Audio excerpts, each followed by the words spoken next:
Drácula. 7. Recorte del Daily Graph. 8 de agosto. Pegado en el diario de Mina Murray, de un corresponsal.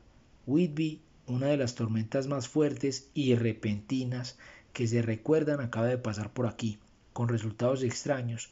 El tiempo un tanto bochornoso, pero de ninguna manera excepcional para el mes de agosto.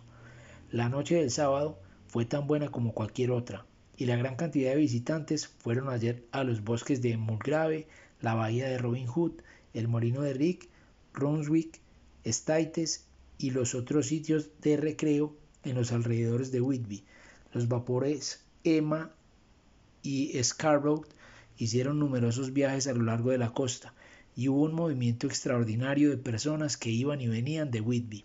El día fue extrañamente bonito, hasta por la tarde, cuando algunos de los chismosos que frecuentan el cementerio de la iglesia de Eastcliff y desde esa prominente eminencia observan la amplia extensión del mar visible hacia el norte y hacia el este, llamaron la atención un grupo de colas de caballo muy altas en el cielo hacia el noroeste.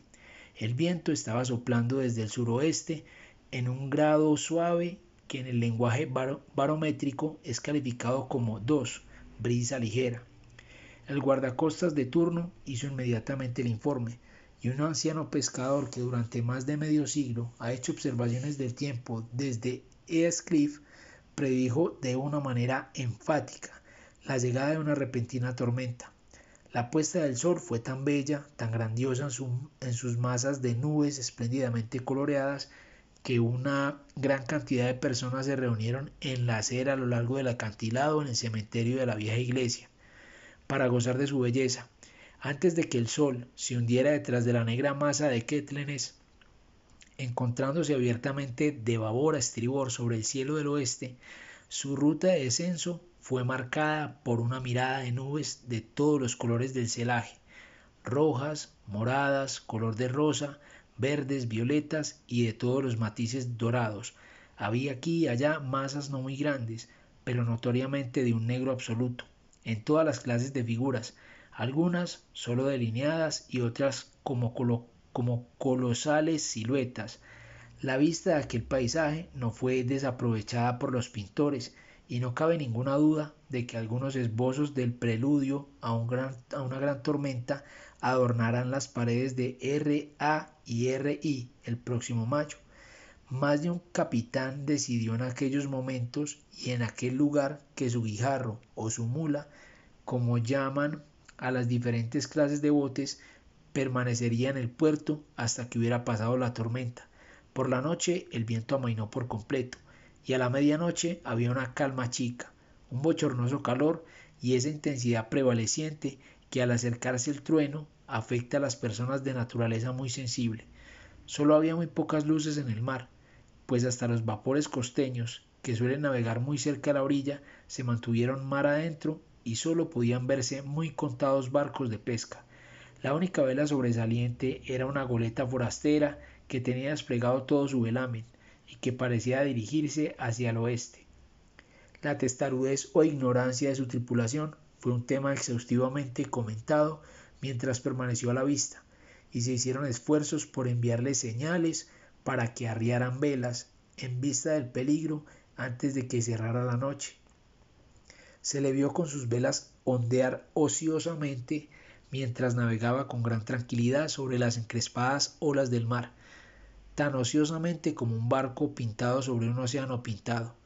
Poco antes de las 10 de la noche, la quietud del viento se hizo bastante opresiva, y el silencio era tan marcado que el balido de una oveja tierra adentro o el ladrido de un perro en el pueblo se escuchaban distintamente, y la banda que tocaba en el muelle, que tocaba una vivaracha marcha francesa, era una disonancia en la gran armonía del silencio de la naturaleza. Un poco después de medianoche llegó un extraño sonido desde el mar, y muy en lo alto comenzó a producirse un retumbo extraño, tenue, hueco. Entonces, sin previo aviso, irrumpió la tempestad, con una rapidez que en aquellos momentos parecía increíble, y que aún después es inconcebible. Todo el aspecto de la naturaleza se volvió de inmediato convulso. Las olas se elevaron creciendo con furia, cada una sobrepasando a su compañera, hasta que en muy pocos minutos el vidrioso mar de no hacía mucho tiempo estaba rugiendo y devorando como un monstruo. Olas de crestas blancas golpeaban salvajemente la arena de las playas y se lanzaron contra los pronunciados acantilados. Otras se quebraron sobre los muelles y barrieron con su espuma las linternas de los faros que se levantaban en cada uno de los extremos de los muelles en el puerto de Whitby. El viento rugía como un trueno y soplaba con tal fuerza que les era difícil incluso a hombres fuertes mantenerse en pie o sujetarse con un desesperado abrazo de los puntales de acero. Fue necesario hacer que la masa de curiosos desalojara por completo los muelles, o de otra manera las desgracias de la noche habrían aumentado considerablemente. Por si fueran pocas las dificultades y los peligros que se cernían sobre el poblado, unas masas de niebla marina comenzaron a invadir la tierra, nubes blancas y húmedas que avanzaron de manera fantasmal, tan húmedas, vaporosas y frías, que se necesitaba solo un pequeño esfuerzo de la imaginación para pensar que los espíritus de aquellos perdidos en el mar estaban tocando a sus cofrades vivientes con las viscosas manos de la muerte. Y más de una persona sintió temblores y escalofríos al tiempo que las espirales de niebla marina subían tierra adentro. Por unos instantes la niebla se aclaraba y se podía ver el mar a alguna distancia, a la luz de los relámpagos que ahora se sucedían frecuentemente, seguidos por repentinos estrépitos de truenos tan horrisonos que todo el cielo encima de una parecía temblar bajo el golpe de la tormenta. Algunas de las escenas que acontecieron fueron de una grandiosidad inconmensurable y de un interés absorbente. El mar, levantándose tan alto como las montañas, lanzaba al cielo grandes masas de espuma blanca, que la tempestad parecía coger y desperdigar por todo el espacio. Aquí y allí un bote pescador con las velas rasgadas, navegando desesperadamente en busca de refugio ante el peligro. De vez en cuando las blancas alas de una ave marina ondeaban por la tormenta. En la cúspide del East Cliff, el nuevo reflector estaba preparado para entrar en acción, pero todavía no había sido probado. Los trabajadores encargados de él lo pusieron en posición, y en las pausas de la niebla que se nos venía encima barrieron con él la superficie del mar. Una o dos veces prestó el más eficiente de los servicios, como cuando un barco de pesca, con la borda bajo el agua, se precipitó hacia el puerto, esquivando, gracias a la guía de la luz protectora, el peligro de chocar contra los muelles. Cada vez que un bote lograba llegar a salvo al puerto, había un grito de júbilo de la muchedumbre congregada en la orilla, un grito que por un momento parecía sobresalir del ventarrón, pero que era finalmente opacado por su empuje. Al poco tiempo, el reflector descubrió a alguna distancia una goleta con todas sus velas desplegadas, aparentemente el mismo navío que había sido avistado esa misma noche. A esas horas, el viento había retrocedido hacia el este y un temblor recorrió a todos los espectadores del acantilado cuando presenciaron el terrible peligro en el que se encontraba la nave. Entre ella y el puerto había un gran arrecife plano sobre el cual han chocado de tiempo en tiempo tantos buenos barcos que con el viento soplando en esa dirección sería un obstáculo casi imposible de franquear en caso de que intentase ganar la entrada del puerto. Ya era casi la hora de la marea alta, pero las olas eran tan impetuosas que en sus senos casi se hacían visibles las arenas de la playa, y la goleta, con todas las velas desplegadas, se precipitaba con tanta velocidad que, en las palabras de un viejo lobo de mar, debía de llegar a alguna parte, aunque solo fuese el infierno. Luego llegó otra ráfaga de niebla marina, más espesa que todas las anteriores, una masa de neblina húmeda que parecía envolver a todas las cosas como un sudario gris y dejó asequible a los hombres solo el órgano del oído, pues el ruido de la tempestad, el estallido de los truenos y el retumbo de las poderosas oleadas que llegaban a través del húmedo ambiente eran más fuertes que nunca. Los rayos del reflector se mantuvieron fijos en la boca del puerto a través del muelle del este, donde se esperaba el choque, y los hombres contuvieron la respiración. Repentinamente el viento cambió hacia el noroeste y el resto de la niebla marina se diluyó, Y entonces, maraville dictu, entre los muelles, levantándose de ola en ola, a medida que avanzaba a gran velocidad, entró la rara goleta con todas sus velas desplegadas y alcanzó el santuario del puerto. El reflector la siguió, y un escalofrío recorrió a todos los que la vieron, pues atado al timón había un cuerpo, con la cabeza caída, que se balanceaba horriblemente hacia uno y otro lado con cada movimiento del barco. No se podía ver ninguna otra forma sobre la cubierta. Un gran estado de reverencia y temor sobrecogió a todos cuando vieron que el barco, como por milagro, había encontrado el puerto, guiado solamente por las manos de un hombre muerto. Sin embargo, todo se llevó a cabo más rápidamente de lo que tardó en escribir estas palabras.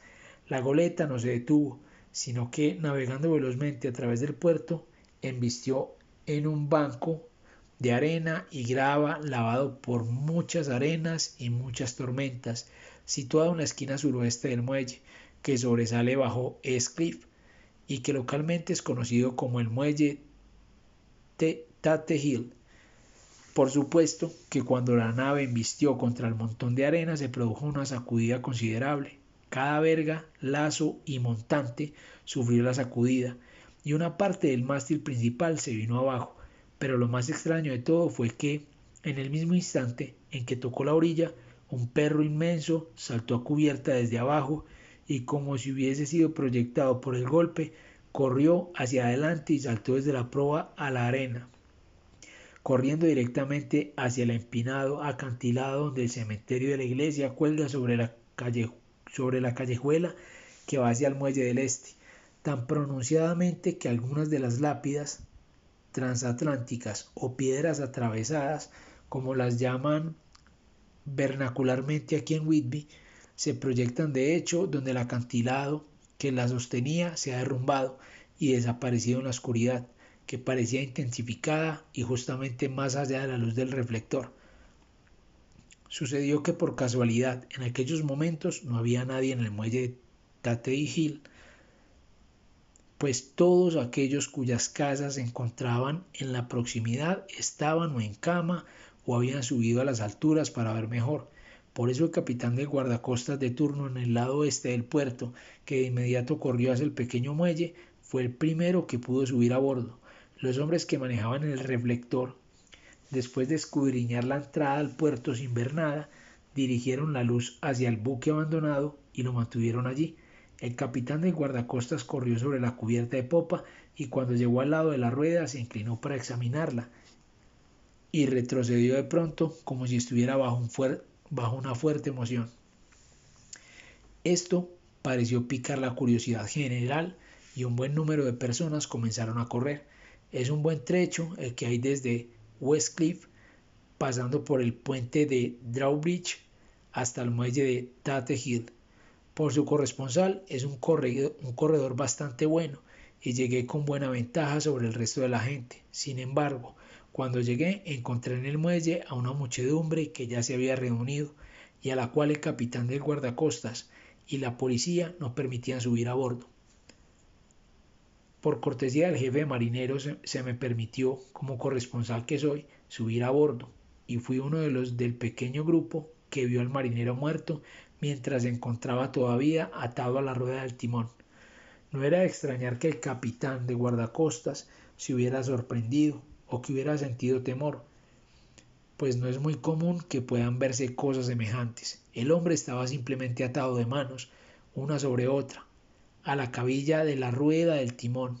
Entre su mano derecha y la madera había un crucifijo, estando los rosarios con los cuales se encontraba sujeto, tanto alrededor de sus puños como de la rueda, y todo fuertemente atado por las cuerdas que lo amarraban. El pobre sujeto puede ser que haya estado sentado al principio, pero el aleteo y golpeteo de las velas había hecho sus efectos en el timón de la rueda y lo arrastraron hacia uno y otro lado, de tal manera que la cuerda con que estaba atado le había cortado la carne hasta el hueso. Una detallada descripción del estado de cosas fue hecha, y un médico, el cirujano J. M. Caffin, de S. Eliot Place, quien subió inmediatamente después de mí, declaró que de haber un examen que el hombre debió haber estado muerto por lo menos durante 2 días.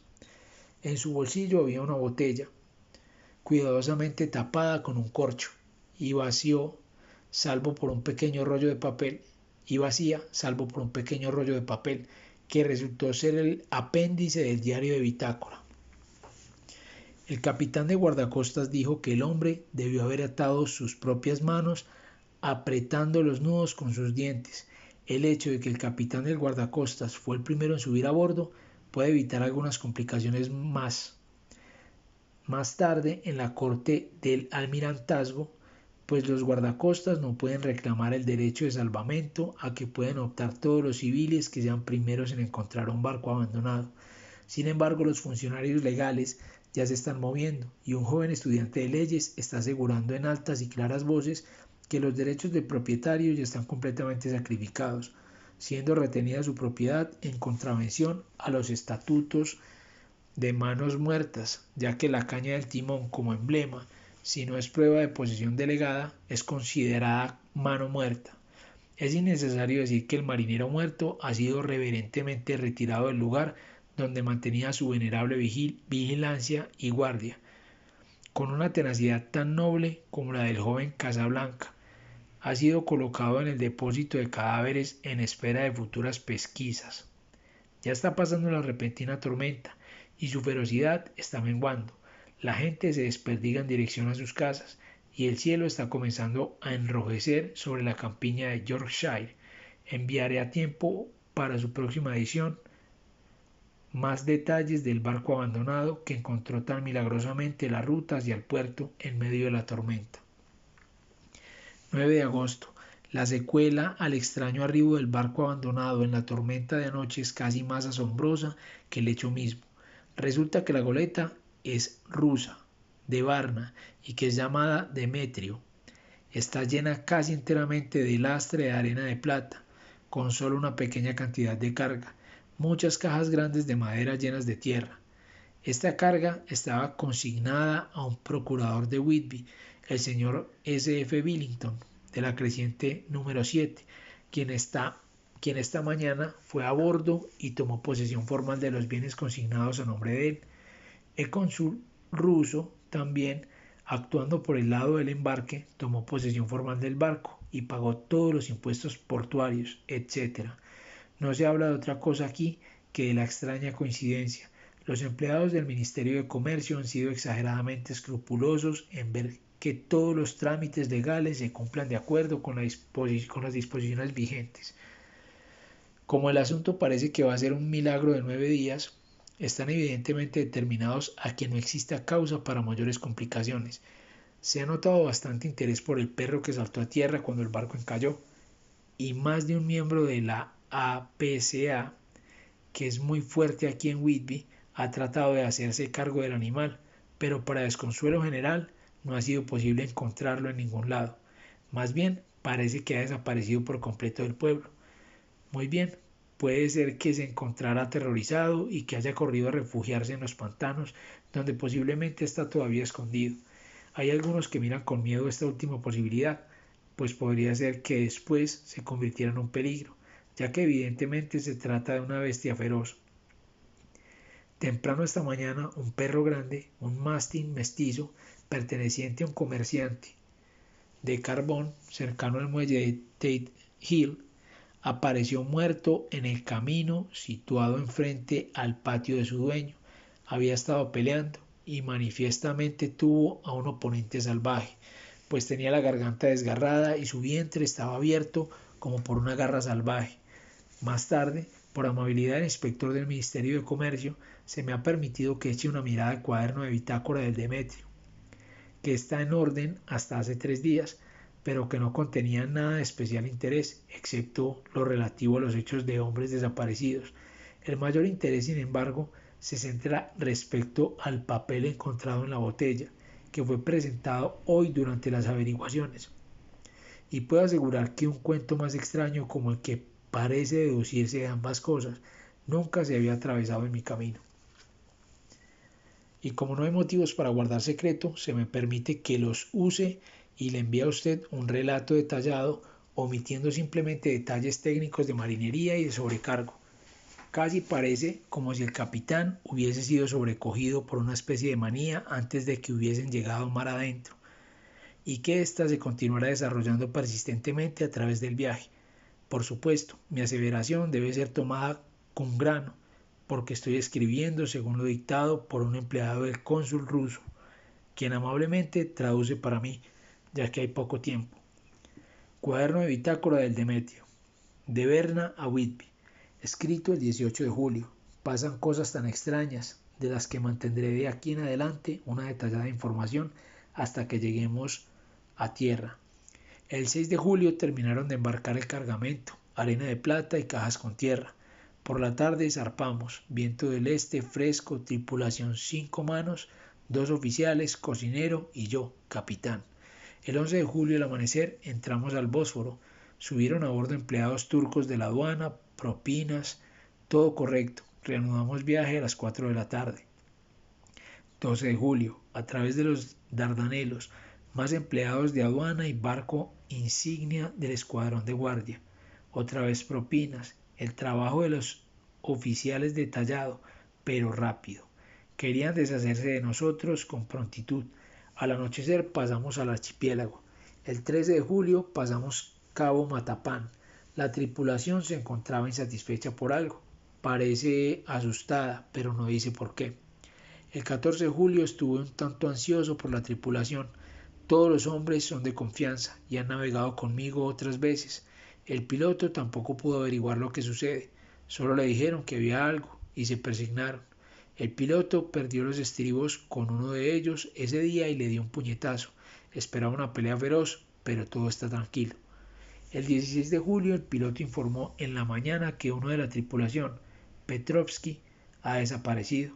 No pudo dar más datos. Tomó guardia a babor a las 8 campanas anoche. Fue relevado por Abramov, pero no fue a acostarse en su litera.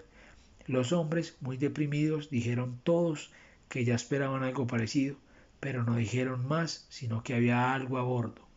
El piloto se está poniendo muy impaciente con ellos. Temo más incidentes enojosos más tarde. El 17 de julio, ayer, uno de los hombres, Olganen, llegó a mi cabina y de una manera confidencial y temerosa me dijo que él pensaba que había un hombre extraño a bordo del barco. Me narró que en su guardia había estado escondido detrás de la cámara de cubierta, pues había lluvia de tormenta, cuando vio a un hombre alto, delgado, que no se parecía a ninguno de la tripulación, subiendo la escalera de la cámara y caminando hacia adelante sobre cubierta, para luego desaparecer. Lo siguió cautelosamente, pero cuando llegó cerca de la proa no encontró a nadie, y todas las escotillas estaban cerradas. Le entró un miedo, pánico supersticioso, y temo que ese pánico pueda contagiarse a los demás. Adelantándome, hoy haré que registren todo el barco cuidadosamente de proa a popa. Más tarde ese mismo día reuní a toda la tripulación y les dije que, como ellos evidentemente pensaban que había alguien en el barco, lo registraríamos de proa a popa. El primer oficial se enojó, dijo que era una tontería y que ceder ante tan tontas ideas desmoralizaría más a los hombres. Dijo que él se comprometía a mantenerlos en orden a punta de garrote. Lo dejé al encargado del timón, mientras el resto comenzaba a buscar, manteniéndonos todos unos al lado de otros, con linternas. No dejamos una esquina sin registrar. Como todo lo que había eran unas grandes cajas de madera, no había posibles resquicios donde un hombre se pudiera esconder. Los hombres están mucho más aliviados, y cuando terminamos el registro y se dedicaron a sus faenas con alegría, el primer oficial refunfuñó, pero no dijo nada. 22 de julio. Los últimos 3 días, tiempo malo, y todas las manos ocupadas en las velas, no hay tiempo para estar asustados.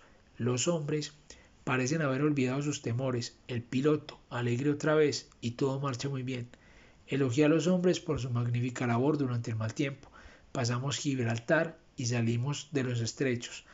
Todo bien. 24 de julio. Parece que pesa una maldición sobre este barco. Ya teníamos una mano menos, y al entrar en la bahía de Vizcaya, con un tiempo de los diablos, otro hombre ha desaparecido anoche, sin dejar rastro, como el primero. Dejó su guardia y no se lo volvió a ver. Todos los hombres tienen un miedo pánico. Envié una orden aceptando su solicitud de que se hagan guardias dobles, pues tienen miedo de estar solos. El piloto furioso, temo que podamos tener algunos problemas, ya que o él o los hombres pueden emplear la violencia. 28 de julio, 4 días de infierno, bamboleándonos en una especie de tifón y con vientos tempestuosos. Nadie ha podido dormir. Todos los hombres están cansados. Apenas sé cómo montar una guardia, ya que ninguno está en condición de seguir adelante. El segundo oficial se ofreció voluntariamente a timonear y a hacer guardia, permitiendo así que los hombres pudieran dormir un par de horas. El viento está amainando. El mar todavía terrorífico, pero se siente menos, ya que el barco ha ganado estabilidad. 29 de julio. Otra tragedia. Esta noche tuvimos guardia sencilla, ya que la tripulación está muy cansada para hacerla doble. Cuando la guardia de la mañana subió a cubierta no pudo encontrar a nadie a excepción del piloto.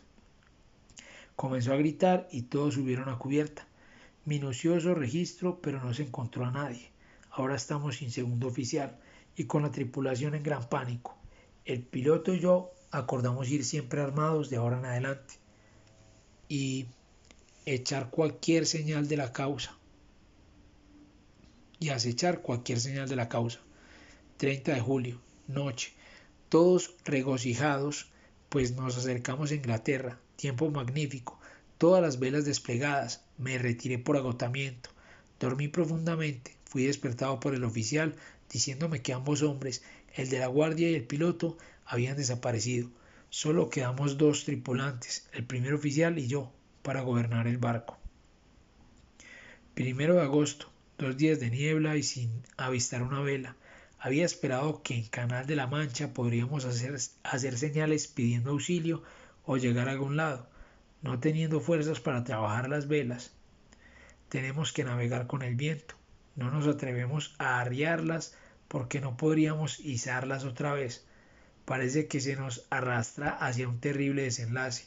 El primer oficial está ahora más desmoralizado que cualquiera de los hombres. Su naturaleza más fuerte parece que ha trabajado en su interior inversamente en contra de él. Los hombres están más allá del miedo, trabajando fuerte y pacientemente con sus mentes preparadas para lo peor. Son rusos, él es rumano. 2 de agosto, medianoche.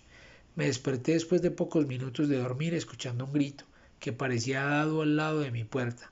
No podía ver nada por la niebla. Corrí a cubierta y choqué contra el primer oficial. Me dice que escuchó el grito y corrió, pero no había señales del hombre que estaba de guardia. Otro menos. Señor, ayúdanos.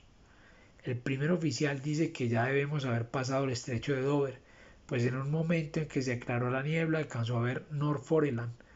En el mismo instante en que escuchó el grito del hombre, si es así, estamos ahora en el mar del norte, y solo Dios puede guiarnos en esta niebla que parece moverse con nosotros, y Dios parece que nos ha abandonado. 3 de agosto.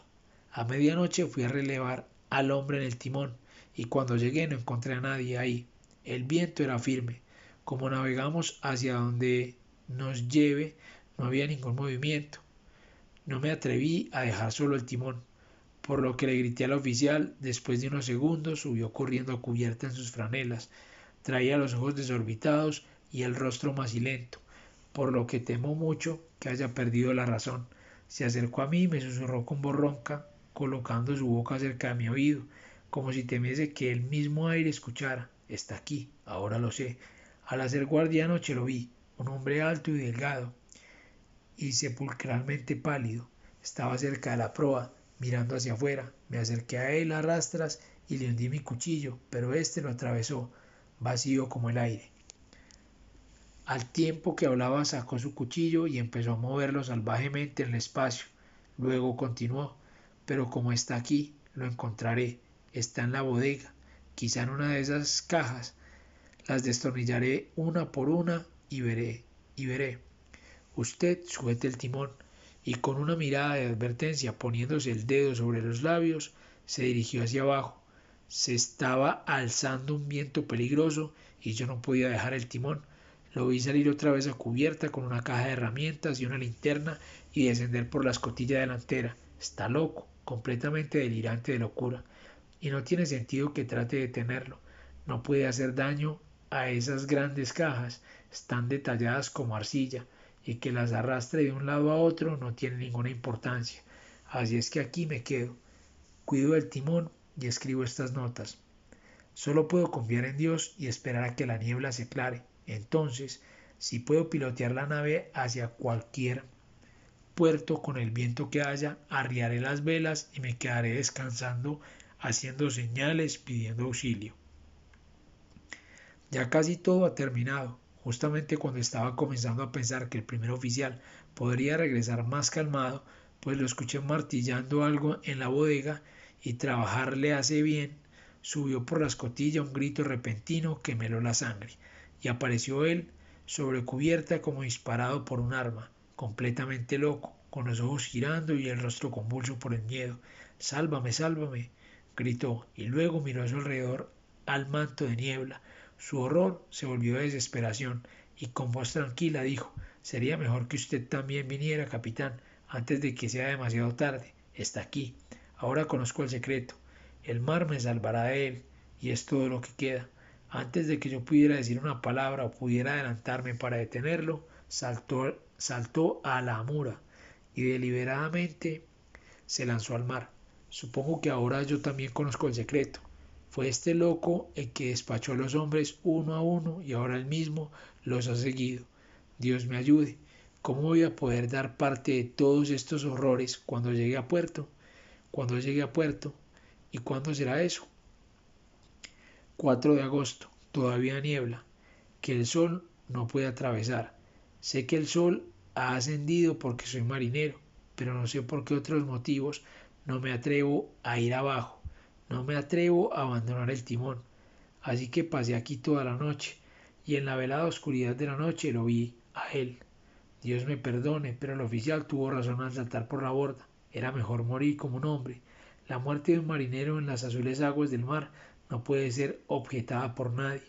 Pero yo soy el capitán, y no puedo abandonar mi barco. Pero yo frustraré a este enemigo o monstruo, pues cuando las fuerzas comiencen a fallarme, ataré mis manos al timón y junto con ellas ataré eso a lo cual esto, y con ellas ataré eso, a lo cual esto él no se atreve a tocar, y entonces, venga buen viento o mal viento, salvaré mi alma y mi honor de capitán.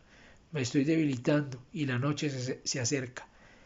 Si puede verme otra vez a la cara, pudiera ser que no tuviese tiempo de actuar. Si naufragamos, tal vez encuentre esta botella, y aquellos que me encuentren comprenderán. Si no, bien, entonces todos los hombres sabrán que he sido fiel a mi juramento. Dios y la Virgen Santísima y los santos ayuden a una pobre alma ignorante que trata de cumplir con su deber.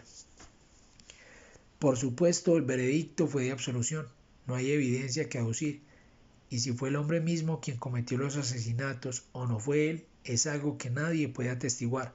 El pueblo aquí sostiene casi universalmente que el capitán es simplemente un héroe y se le va a enterrar con todos los honores. Ya está arreglado que su cuerpo debe ser llevado con un tren de botes por un trecho a lo largo del Ex y luego será traído de regreso hasta el muelle de Tate Hill y subido por la escalinata hasta la abadía, pues ya ha dispuesto que sea enterrado en el cementerio de la iglesia, sobre el acantilado. Los propietarios de más de 100 barcazas ya han dado sus nombres, señalando que desean seguir el cortejo fúnebre del capitán.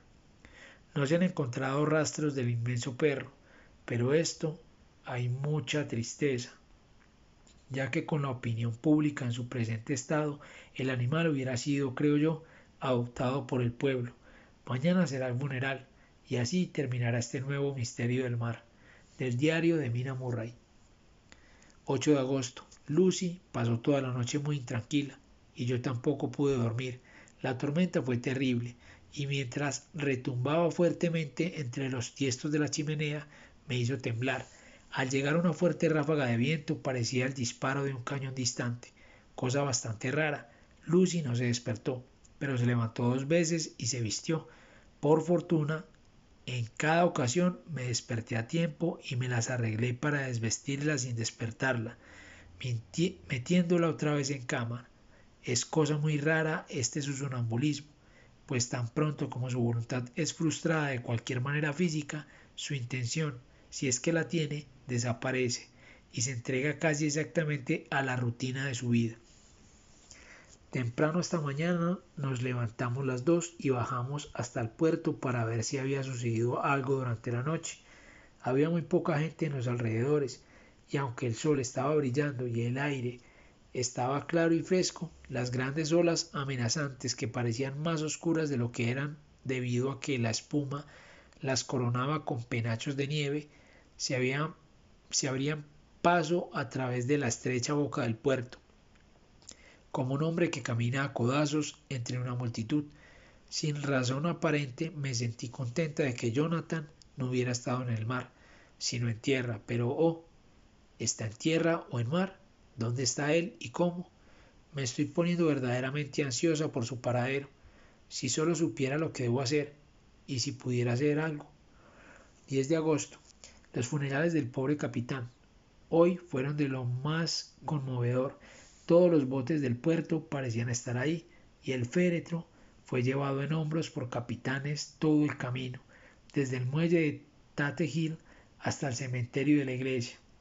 Lucy vino conmigo y nos fuimos muy temprano a nuestro viejo asiento. Mientras el cortejo de botes remontó el río hasta el viaducto y luego descendió nuevamente, tuvimos una vista magnífica y vimos la procesión casi durante todo el viaje. Al pobre hombre lo pusieron a descansar cerca de nuestro asiento, de tal manera que nosotras nos paramos y cuando llegó la hora pudimos verlo todo. La pobre Lucy parecía estar muy nerviosa, estuvo todo el tiempo inquieta y alterada, y no puedo sino pensar que sus sueños de la noche le están afectando. Hay algo muy extraño. No quiere admitirme a mí que hay alguna causa para su desasosiego, o si hay alguna causa, ella misma no la comprende. Hay un motivo adicional en el hecho de que el pobre anciano, el señor Suárez, fue encontrado muerto esta mañana en nuestro asiento, con la nuca quebrada. Evidentemente, como dijo el médico, cayó de espaldas sobre el asiento, presa de miedo, pues en su rostro había una mirada de terror y horror que los hombres decían los hacía temblar. Pobre querido anciano, quizá ha visto la muerte con sus ojos moribundos. Lucy es tan dulce y siente las influencias más agudamente que otra gente. Ahora mismo está muy excitada por un pequeño detalle al que yo no le presté mucha atención. Aunque yo misma quiero mucho los animales, uno de los hombres que siempre subía aquí para mirar los botes era seguido por su perro. El perro siempre estaba con él. Los dos son muy tranquilos, y yo nunca vi al hombre enojado, ni escuché que el perro ladrara. Durante el servicio el perro no quiso acercarse a su dueño, que estaba sobre el asiento con nosotras, sino que se mantuvo a unos cuantos metros de distancia, y ladrando y aullando. Su dueño le habló primero suavemente, luego en un tono más áspero y finalmente muy enojado, pero el animal no quiso acercarse ni cesó de hacer ruido. Estaba poseído como por una especie de rabia, con sus ojos brillándole salvajemente y con todos los pelos erizados como la cola de un gato cuando se está preparando para la pelea. Finalmente también el hombre se enojó y saltando del asiento le dio puntapiés al perro y luego tomándolo por el pescuezo lo arrastró y lo tiró sobre la lápida en la cual está montado el asiento. En el momento en que tocó la lápida, la pobre criatura recobró su actitud pacífica, pero comenzó a temblar desesperadamente. No trató de irse, sino que se enroscó, temblando y agachándose, y se encontraba en tal estado de terror que yo traté de calmarlo, aunque sin efecto. Lucy también sintió compasión, pero no intentó tocar al perro, sino que solo lo miró con lástima. Temo mucho que tenga una naturaleza demasiado sensible como para que pueda andar por el mundo sin problemas. Estoy segura de que esta misma noche soñará con todo lo que ha sucedido, toda la acumulación de hechos extraños, el barco piloteado hasta el puerto por un hombre muerto, su actitud, atado al timón con un crucifijo y rosarios, el emotivo funeral, el perro, unas veces furioso y otras aterrorizado, le dará abundante material para sus sueños. Creo que para ella lo mejor sería retirarse a su cama cansada físicamente, por lo que la llevaría a dar una larga caminata por los acantilados de la bahía de Robin Hood. Y luego de regreso, no creo que después le queden muchas inclinaciones para caminar dormida.